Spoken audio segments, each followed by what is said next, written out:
अंग्रेजी तारीख है, ये हमारी है नहीं।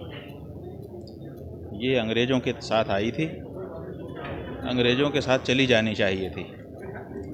लेकिन दुर्भाग्य की बात है कि अंग्रेज़ों को हम लोगों ने भगा दिया। अंग्रेजियत को अभी भी हम अंग्रेजी भाषा के रूप में, उनकी तारीख के रूप में, उनके और तौर तरीक़ों के रूप में अपनाए ही हुए हैं।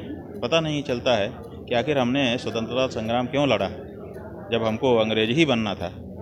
तो ये हम बात इसलिए कह रहे हैं कि आज 17 सितंबर अंग्रेजी तारीख है और 17 सितंबर को अब सब लोग विश्वकर्मा भगवान की जयंती मनाने लगे।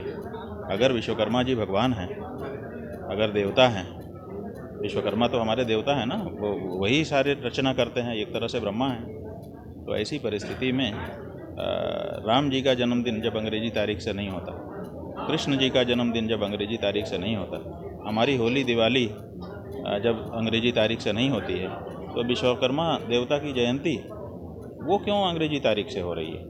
तो सबसे पहले तो इसको ध्यान देने की ज़रूरत है कि ऐसा ना हो कि आप धीरे धीरे किसी दूसरी ही तरफ खींच करके चले जाएं। इसके पीछे साजिश रहती है। तो जितने लोग विश्वकर्मा के भक्त हैं, जो भी तकनीकी क्षेत्र में कार्य कर रहे हैं, सब लोग विश्वकर्मा को देवता मान करके उनकी पूजा करते हैं। तो हम उन सब से आपके माध्यम से ये कहना चाहेंगे कि इस बारे में विचार करिए। विश्वकर्मा जयंती अंग्रेजी तारीख में नहीं हो सकती। दूसरी बात ये कि जो विश्वकर्मा देवता हैं, उनकी तो जो भारतीय तिथियों में उनकी जयंती आती है उसमें मनाना चाहिए। और दूसरे उनका जो निर्माण है, उनकी जो शैली है, उसके बारे में सचेष्ट हो करके अपने को उस तरह का कार्य करना चाहिए, वो ज़्यादा कल्याणकारी हो। रक्षा को आंदोलन हम लोगों का चल ही रहा है। अभी हम यहाँ से निकल रहे हैं कल दिल्ली से, और फिर 22 तारीख को अयोध्या पहुँचेंगे। अयोध्या से गौ प्रतिष्ठा ध्वज स्थापना यात्रा पूरे भारत में निकलेगी और हम लोग इस बात को उठा रहे हैं और हम लोग ये कह रहे हैं कि हम हिंदुओं के लिए गाय पूजनीय है, माता है, तो उसकी हत्या अपराध घोषित होनी चाहिए।